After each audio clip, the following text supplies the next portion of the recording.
Hola a todos y todas y bienvenidos una vez más a Historia del Mundo y sus personajes. Hoy vamos a seguir hablando de la historia de Julio César, así que vamos a poner los cascos, las gafas, encendemos el motor y nos vamos.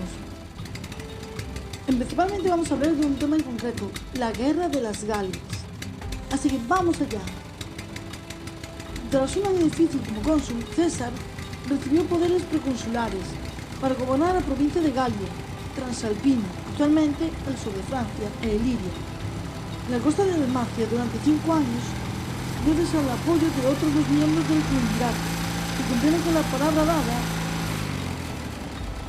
A estas 2 provincias se añadieron la Galia Cisalpina tras la muerte de la inesperada de su gobernador Quinto Cecilio Metelo Celer. Era una de las provincias muy buenas.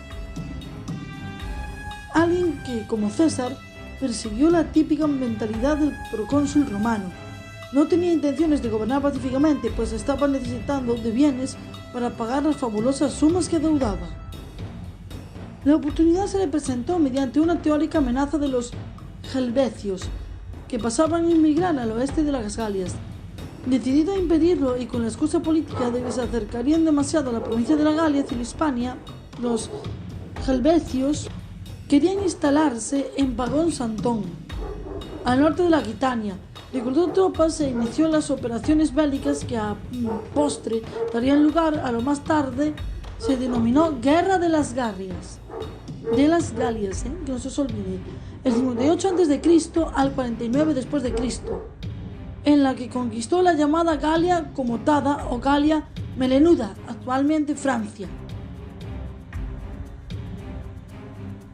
Holanda, Suiza y partes de Bélgica y de Alemania. En varias campañas César hizo una demostración de fuerza construyendo por 2 veces un puente sobre el Rin e invadiendo en 2 ocasiones Germania sin intención de conquistarla. Hizo otro alarde de la fortaleza cruzando el Canal de la Mancha, también por 2 veces hacia las Islas Británicas. Si bien es cierto que estas 2 incursiones tenían un sentido más estratégico que colonial. Entre sus legados, comandantes de legión, se encontraban sus primos Lucio Julio César y Marco Antonio, Marco Licio Casco, hijo de su compañero de triunvirato, así como Tito Labieno, cliente de Pompeyo, y Quinto Tulio Cicerón, el hermano más joven de Marco Tulio Cicerón. Todos hombres que harían de ser personajes importantes en los años siguientes. En materia de tácticas, Julio César usó con gran resultado lo que se conoció como Celeris Calcis o rapidez cesariana, que puede compararse, salvando las distancias, a la denominada Guerra Relámpago del siglo XX. Aparte de su genio militar tanto en batallas campales como en asedios de ciudades, además supo conjurar sabiamente la fuerza, la diplomacia y el manejo de las rencillas internas de las tribus galas, para separarlas y vencerlas. César derrotó a los pueblos como los helvecios en el 58 a.C., a la Confederación belga y a los nervios en el 57 a.C. y a los benedetos en el 56 a.C. Finalmente, en el 52 a.C., César venció a una confederación de tribus galas lideradas por Vercingetorix en la batalla de Alesia. Sus crónicas personales de la campaña están registradas en sus comentarios a la Guerra de las Galias de Bello Gallico.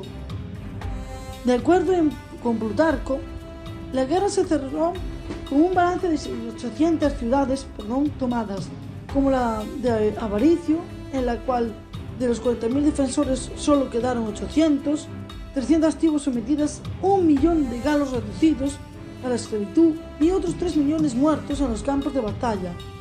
Plinio habla de 1.192.000 muertos y más o menos los mismos prisioneros, y Velleio Paterculo dice que murieron 400.000 galos y muchos más fueron tomados prisioneros, aunque las cifras de los antiguos historiadores deben tomarse con mucha precaución, incluidas las del propio Julio César. Utilizó en varias ocasiones la táctica de sorprender al enemigo, apareciendo ante él como por ensalmo y a despecho de los días de marcha, hacia sus soldados se enfrentasen directamente con el adversario, pese a que éste consideraba que el cansancio invalidaría el empuje de sus legiones. fue igualmente vital en los asedios de ciudades, llegando al culmen en el sitio de Alesia, en donde ordenó construir una doble línea de fortificaciones de varios kilómetros de extensión, para blindarse frente a los casi 300.000 galos que intentaban ayudar a los 80.000 soldados de Vercingetorix, asignándose a los que César tenía acosados dentro de la plaza fuerte. César, con menos de 50.000 efectivos correspondientes a 10 legiones nunca completas, tras 8 años de guerras en las Galias, venció a unos y a otros en la misma batalla en la que se decidió el destino de los galos.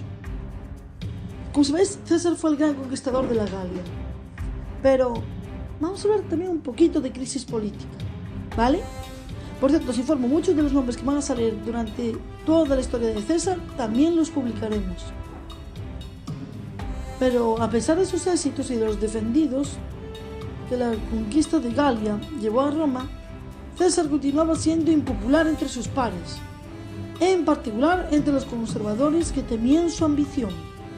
En el 56 a.C., el triunvirato se tambaleaba, pues Pompeyo no se fiaba de Craso y creía que era el manteniente en la sombra a Clodio y sus secuaces, que estaban sembrando la violencia en Roma. Ante esta situación, que amenazaba su proconsulado, César convocó una reunión a sus dos aliados en la ciudad de Luca, pues él no podía ir a Roma sin renunciar a su imperio. Al parecer, a dicho encuentro no solo asistieron ellos, sino unos 200 senadores. Las 2/3 partes del Senado, en este concilio, se acordó que tanto Pompeyo como Craso se presentaran al consulado al año siguiente y que en vez de cónsules promulgarían una ley por lo que al proconsulado de César se agregaría 5 años más. Este pacto se conoce en la historia como el Convenio de Luca. Al año siguiente, como era de prever a sus aliados, Zeno Pompeyo Magno y Marco Licino Craso fueron elegidos cónsules y honraron el acuerdo en el que estableció con César. Sin embargo, en el 54 a.C., Julia murió durante un parto, dejando al padre y marido muy apenados. Marco Licino Craso, por su parte, murió en el 53 a.C. En la batalla de Carrhae, frente a los partos, durante la desastrosa campaña de Persia, condenada al fracaso desde el inicio por una pésima planificación. Todavía en Galia, César trató de asegurarse de la alianza con Zeno Pompeyo Magno, proponiéndole matrimonio con una de sus sobrinas, pero este prefirió casarse de nuevo con Cornelia, hija de Quinto Celio Metelo Escipión, perteneciente a la facción oponiente. El desastre de la batalla de Carrhae, en la que Craso murió con sus legiones al enfrentarse a los partos, y la muerte de Julia acabó por romper el triunvirato. Días después, tras la victoria de César en Alesia, Celio, como tribuno, lanzó una propuesta de ley adicional. César sería dispensado de la obligación de acudir a Roma para presentar su candidatura al consulado. Esta medida suponía que los opositores y enemigos de César, que pretendían procesarle por los supuestos crímenes de su primer consulado, pretendían toda posibilidad de juzgarle, puesto que César en ningún momento dejaría de desempeñar una magistratura. Mientras fue procónsul, César tendría inmunidad judicial, pero se veía obligado a entrar en Roma. Para presentarse al consulado, perdería su cargo y durante un tiempo podría ser atacado con toda una batería de demandas de sus enemigos. Como podéis ver, César no era nada tonto, era muy astuto y sabía bien lo que pasaría. Continuamos, chicos y chicas. El poder de César era visto por muchos senadores conservadores como una amenaza. Si César regresaba a Roma como cónsul, no tendría problemas para hacer que se aprobasen leyes que concediesen tierras a sus veteranos y a él una reserva de tropas que superase o rivalizase con las de Pompeyo. Catón y los enemigos de César se opusieron frontalmente, con lo que el Senado se vio envuelto en largas discusiones sobre el número de legiones que deberían tener bajo su mando y sobre quién debería ser el futuro gobernador de la Galia, Cisalpina e Iliria. Finalmente, Pompeyo se decantó por favorecer a los tradicionalistas y emitió un veredicto claro: César debía abandonar su mando la primavera siguiente, cuando faltaban todavía meses para las elecciones al consulado, tiempo más que suficiente para juzgarle. Sin embargo, en las siguientes elecciones para el tribuno de la plebe fue elegido Curio, que se relevó como cesariano. Evitó todos los intentos de apartar a César de su mando en las Galias. Jurídicamente, todos los intentos consulares de apartar a César de sus tropas se veían anulados por la tribuna Potesta.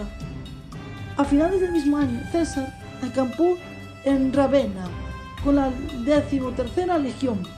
Pompeyo tomó el mando de 2 legiones en Capua y empezó a reclutar levas ilegalmente, un acto que, como era prescindible, aprovecharon los cesarianos en su favor.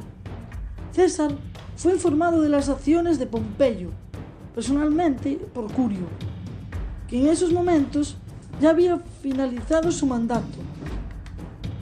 Mientras tanto, su puesto de tribuno fue ocupado por Marco Antonio, que lo desempeñó hasta diciembre. Pero cuando el Senado le contestó definitivamente, impidiéndole concurrir al consulado y poniéndole en la disyuntiva de licenciar a sus legiones o ser declarado enemigo público, comprendió que escogería la alternativa que escogiera, se entregaba inerme en manos de sus enemigos políticos. El 1 de enero del 49 a.C., Marco Antonio leyó una carta de César en el Senado, en la cual el procónsul se declaraba amigo de la paz. Tras una larga lista de sus muchas gestas, propuso que tanto él como Pompeyo renunciaran al mismo tiempo a sus mandos. El Senado ocultó este mensaje a la opinión pública. Meterio Escipión dictó una fecha para la cual César, a haber abandonado el mando de sus legiones o considerarse enemigo de la República. La moción se sometió inmediatamente a votación. Solo 2 senadores se opusieron: Curio y Celio. Marco Antonio, como tribuno, vetó la propuesta para impedir que se convirtiera en ley. Tras el veto de Marco Antonio a la moción de obligada a César a abandonar su cargo de gobernador de las Galias, Pompeyo notificó no poder garantizar la seguridad de los tribunos. Antonio, Celio y Curio se vieron forzados a abandonar Roma, disfrazados como esclavos, acosados por las bandas callejeras. El 7 de enero, el Senado proclamó el estado de emergencia y concedió a Pompeyo poderes excepcionales, nombrándole cónsul sine cóllega. Catón y Marcelo instaron al Senado a que pronunciara la famosa frase Cabet consuls nequit determintere res publica getae. Cuiden a los cónsules, que la república no sufra daño alguno, que equivalía a dictar la ley marcial, e instaron a Pompeyo a trasladar inmediatamente sus tropas a Roma. La crisis había llegado a un punto álgido, pero esto no quedó así. Insistieron y los dos se pusieron en plan a hacer una guerra civil. En vista del cariz que tomaban los acontecimientos, César arengó una de sus legiones, la 13ª, y les explicó a sus componentes la situación, preguntándoles si estaban dispuestos a enfrentarse con Roma en una guerra donde serían calificados de traidores en caso de perderla. Los legionarios exponieron a la arenga de su general con la decisión de acompañarlo. Entre el 7 y el 14 de enero del 49 a.C., muy probablemente el 10 de enero, César recibió la noticia de la concesión de los poderes excepcionales a Pompeyo e inmediatamente ordenó que un pequeño contingente de tropas cruzara la frontera hacia el sur y tomara la ciudad más cercana. Al anochecer, junto con la legión 13ª Gemina, César avanzó hasta el Rubicón, la frontera entre la provincia de la Galia, Cisalpina e Italia, y tras un momento de duda, dio a sus legionarios la orden de avanzar. Algunas fuentes han sugerido que fue entonces cuando pronunció el famoso Ale iacta es, que significa la suerte está echada. Con los optimates conocieron la noticia, abandonaron la ciudad declarando enemigo de Roma a todo aquel que se quedase en ella. Luego marcharon hacia el sur, sin saber que César estaba acompañado solo por su 13ª legión. César persiguió a Pompeyo hasta el puerto de Brundisium, en el sur de Italia, con alguna esperanza de poder rehacer su alianza, pero este se replegó hacia Grecia con sus seguidores. Entonces hubo de tomar una decisión: o perseguía a Pompeyo hasta Grecia, dejando sus espaldas desguarnecidas y expuestas a un ataque por parte de las regiones pompeyanas, establecidas en Hispania, o dejando organizarse a Pompeyo en Grecia, se dirigía a Hispania para asegurar su retaguardia. Tras ponderar la situación, César se dirigió a Hispania, en una marcha forzada de apenas 27 días para derrotar a los seguidores de Pompeyo.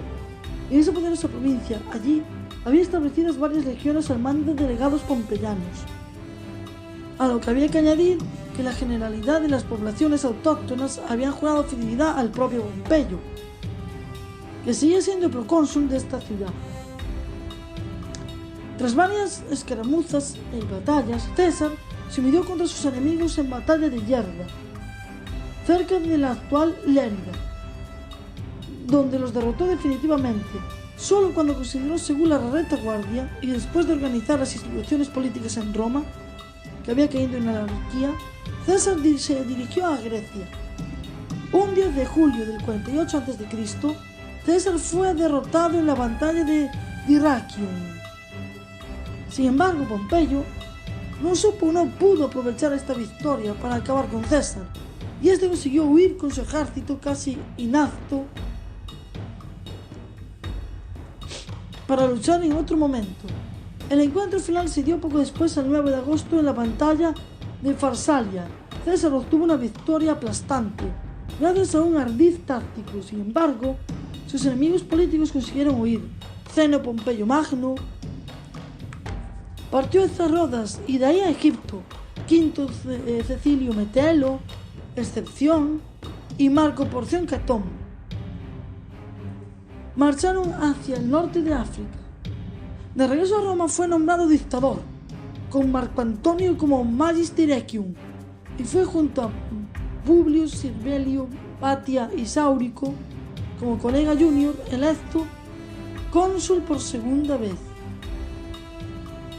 El 47 a.C., César se dirigió a Egipto en busca de Pompeyo, pero le sorprendió el hecho de que el viejo aliado y enemigo había sido asesinado el año anterior. Al saber de su suerte, César quedó apenado por su asesinato y por haber perdido la oportunidad de ofrecerle su perdón. Tal vez debido a esto y a los intereses de Roma en Egipto, César decidió intervenir en la política egipcia y sustituyó al rey Ptolomeo XIII de Egipto, que ya tenía la dignidad de faraón, por su hermana Cleopatra, que quería más afín a Roma.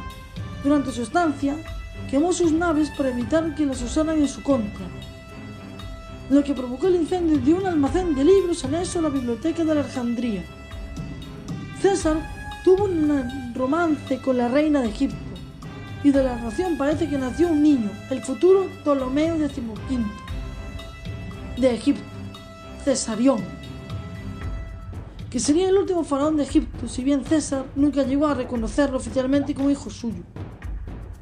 Después de las campañas de Egipto, César se dirigió a Asia Menor, donde derrotó a Farnaces, rey de Ponto, en la batalla de Cela, tras la que pronunció la famosa frase Veni, Vidi, Vici, que significa llegué, vi, vencí.